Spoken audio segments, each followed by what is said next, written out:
ইউক্রেনের বিরুদ্ধে কি পারমাণবিক অস্ত্র ব্যবহার করল রাশিয়া?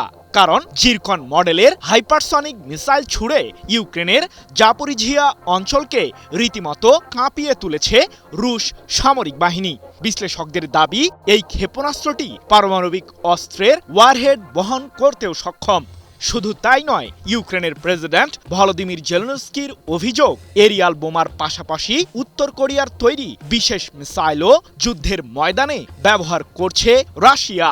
কিন্তু হঠাৎ করেই ইউক্রেনের বিরুদ্ধে উত্তাপের মাত্রা বৃদ্ধি কেন করল প্রেসিডেন্ট ভ্লাদিমির পুতিনের বাহিনী? রাশিয়ার ছোড়া আত্মঘাতী ড্রোন আর ব্যালিস্টিক মিসাইলের শব্দে ক্ষণে ক্ষণেই যেন কেঁপে উঠছে ইউক্রেন। পর্যাপ্ত এয়ার ডিফেন্স সিস্টেম না থাকায় সেই মারণাস্ত্রগুলোকে প্রতিহত করতে পারছে না জেলেনস্কির বাহিনী।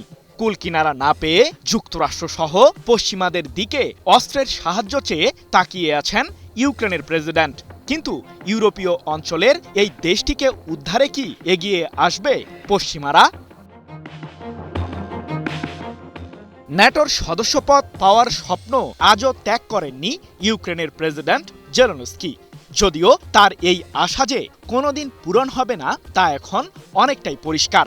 এমনকি রাশিয়ার বিরুদ্ধে যুদ্ধে লড়ে যেতে প্রয়োজনীয় অস্ত্রও পশ্চিমাদের কাছে পাচ্ছে না ইউক্রেন। প্যাট্রিয়ট মডেলের এয়ার ডিফেন্স সিস্টেম কিয়েভকে দিতে মার্কিন প্রেসিডেন্ট ডোনাল্ড ট্রাম্প বহুবার প্রতিশ্রুতি দিলেও তা এখনও আলোর মুখ দেখেনি। ইউক্রেনের এই দুঃখের মাত্রা বাড়িয়ে তুলেছে রাশিয়া ও উত্তর কোরিয়ার মধ্যকার বন্ধুত্ব। সম্প্রতি ইউক্রেনের গোয়েন্দা সূত্রগুলো দাবি করেছে যে উত্তর কোরিয়ার একটি ক্ষেপণাস্ত্র ইউনিট রাশিয়ার পশ্চিমাঞ্চলে মোতায়েন শুরু হয়েছে। ইউক্রেনের বিরুদ্ধে হামলা চালানোর জন্য সেই বহরে কমপক্ষে ১২০টি ব্যালিস্টিক ক্ষেপণাস্ত্র এবং ৬টি মিসাইল লঞ্চার রয়েছে। ইউক্রেনের এয়ার ডিফেন্স সিস্টেমের তীব্র ঘাটতির বিষয়টিকে সুযোগে পরিণত করেছে রাশিয়া। যদিও ইউক্রেনের মতো শত্রুকে প্রতিহত করার জন্য পর্যাপ্ত অস্ত্র রয়েছে রাশিয়ার সামরিক ভাণ্ডারে, তাই তো নিজের লক্ষ্য পূরণে এগিয়ে চলেছেন রুশ প্রেসিডেন্ট পুতিন। জানা গেছে, শুধুমাত্র ১০ আগস্ট রাতেই ইউক্রেনের জাপোরিঝিয়া অঞ্চলকে লক্ষ্য করে ক্ষেপণাস্ত্র ও ড্রোন ব্যবহার করে দফায় দফায় হামলা চালিয়েছে রাশিয়া। আর এতেই লণ্ডভণ্ড হয়েছে ওই অঞ্চলটি। এ নিয়ে ইউক্রেনের প্রেসিডেন্ট জেলেনস্কির দাবি, জিরকন সহ উত্তর কোরিয়ার তৈরি বিভিন্ন মডেলের ক্ষেপণাস্ত্র ও গাইডেড এরিয়াল বোমা ব্যবহার করে নৃশংস হামলা চালিয়েছে রাশিয়া। এতে অন্তত ৬ জন নিহত হয়েছে এবং আহত হয়েছে কমপক্ষে ২০ জন। এই হামলা প্রমাণ করে যে রাশিয়া শান্তি চায় না, বরং যুদ্ধ চায়। ১১ আগস্ট এক প্রতিবেদনে বিষয়টি নিশ্চিত করেছে ব্রিটিশ সংবাদ মাধ্যম দ্য গার্ডিয়ান।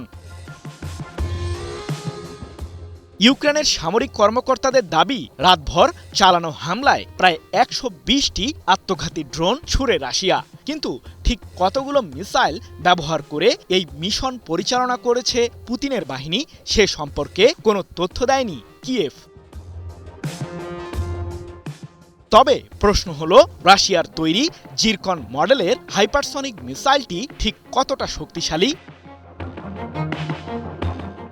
রাশিয়ার সামরিক বহরে থাকা অন্যতম শক্তিশালী মিসাইলগুলোর মধ্যে একটি হলো জিরকন। প্রতি ঘন্টায় ৮ ম্যাক গতিতে ছুটতে পারা এই ক্ষেপণাস্ত্রটিতে পারমাণবিক অস্ত্রের ওয়ারহেড বহন করা যায় বলে দাবি সমরবিদদের। প্রায় ১০০০ কিলোমিটার রেঞ্জের মাঝে থাকা শত্রুপক্ষের সামরিক আস্তানা নিমিষেই ধ্বংস করতে পারদর্শী এই মিসাইলটি। সৃজন মাহমুদ, নিউজ 24।